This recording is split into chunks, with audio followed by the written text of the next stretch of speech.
আসসালামু আলাইকুম। 4 দিন হলো গরুকে গোসল করানো হয় নাই, তাই আব্বা বলল আজকে গোসল করাতেই হবে।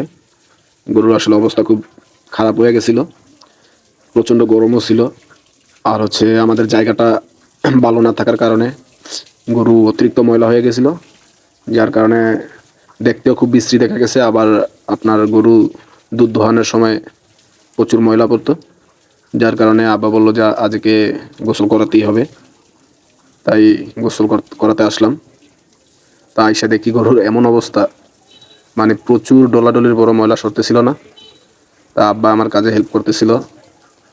মোটরের পানি আসতেছিল খুবই কম, কারণ আমাদের মোটরটা অনেক দূরে, প্রায় 100 মিটার মতো হবে দূরে। তো ওইখান থেকে পাইপ দিয়ে আনা হয়েছে পানি। আর পাইপের অনেক পুরনো পাইপ, যার কারণে পাইপ মাঝখানে ফাটা আছে, এই জন্য পানি কম আসতেছে। তারপরে এই পানি দিয়েই গোসল করাইতেছি।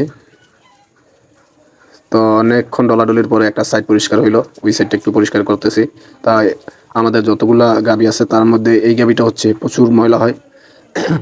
এটা একটু সবসময়, মানে যেই জায়গায় আপনার ময়লা থাকে ওই জায়গায় এটা শুয়ে পড়ে, যার কারণে প্রচুর ময়লা ধরে। আর আমাদের জায়গারও ব্যবস্থা খুবই খারাপ, যার কারণে গরু একদিন গোসল না করালে প্রচুর পরিমাণ ময়লা হয়ে যায়।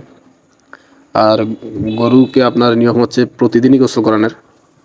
তা আমরা গিয়া কাজে ব্যস্ত থাকি, সময় পাই না তেমন। তো মাঝে মাঝে আমাদের 4 দিন 5 দিনে হয়ে যায়, যার কারণে গরু গোসল করাইতে অনেক সময় লাগে। মিনিমাম একটা গরু গোসল করাইতে 20 থেকে 25 মিনিট লাগে, যার কারণ ময়লাগুলা একবারে শরীরের সাথে লাগিয়া শক্ত হয়ে যায়। তারপর পানি দেওয়ার পর প্রচুর ডলাডলির পর পরিষ্কার হয়। তা আপনারা যারা গরু পালবেন তারা অবশ্যই এই বিষয়টা খেয়াল করবেন, গরু যাতে ময়লা না হয়। প্রতিদিনই গোসল করানোর চেষ্টা করবেন, অন্তত প্রতিদিন না হলে একদিন পর পর গোসল করানোর চেষ্টা করবেন। আরেকটা বিষয় আমরা মিনিমাম সময় গরু নদীতে গোসল করাই। নদীতে গোসল করলে হয় কি, গরু বীজে পরিপূর্ণ, আবার একটু সাঁতরানো যায়, যার কারণে গিয়ে গোসল করাই তো আমাদের সুবিধা হয়।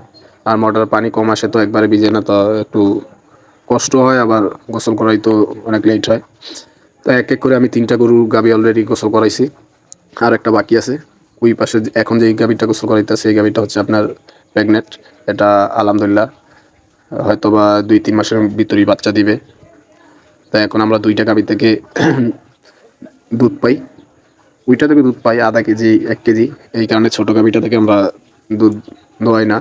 তবে এখন যেটা গোসল করতেছি এটা যদি বাচ্চা দেয়, ইনশাল্লাহ আশা করি এটা থেকে 2 লিটার 2.5 লিটার দুধ পাবো। আসলে এটা দেশি গরু, তেমন একটা দুধ দেয় না, কিন্তু এটা আমাদের জন্য লাকি। এটা আপনার বাচ্চা দেওয়ার 2-3 মাসের মধ্যেই টাকা হিসাব করে, যার কারণে একদিন আমি ভিডিওতে বলছিলাম যে এটা বছরে 2বার বাচ্চা দেয়।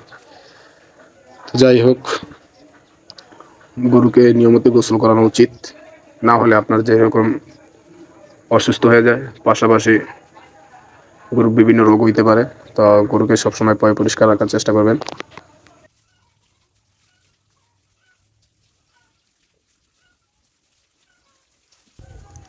কৃষিকাজ নিয়ে বিভিন্ন ধরনের ভিডিও পেতে আমাদের চ্যানেলটা অবশ্যই সাবস্ক্রাইব করে রাখবেন। পাশাপাশি ভিডিওগুলো কেমন হয় কমেন্ট করবেন, কমেন্টে জানাবেন। যদি কোনো উপদেশ থাকে সেটাও অবশ্যই দিবেন, কারণ এই ভালোবাসাটা আপনাদের কাছ থেকে আমি আশা করি। আমাকে বিভিন্ন দিক নির্দেশনা দিয়ে সহযোগিতা করবেন। আর আপনাদের জন্য দোয়া করি আপনারা ভালো থাকেন, আমার জন্য আপনারা দোয়া করবেন যাতে ভালো থাকি, সুস্থ থাকি। সবাইকে অসংখ্য ধন্যবাদ। আসসালামু আলাইকুম।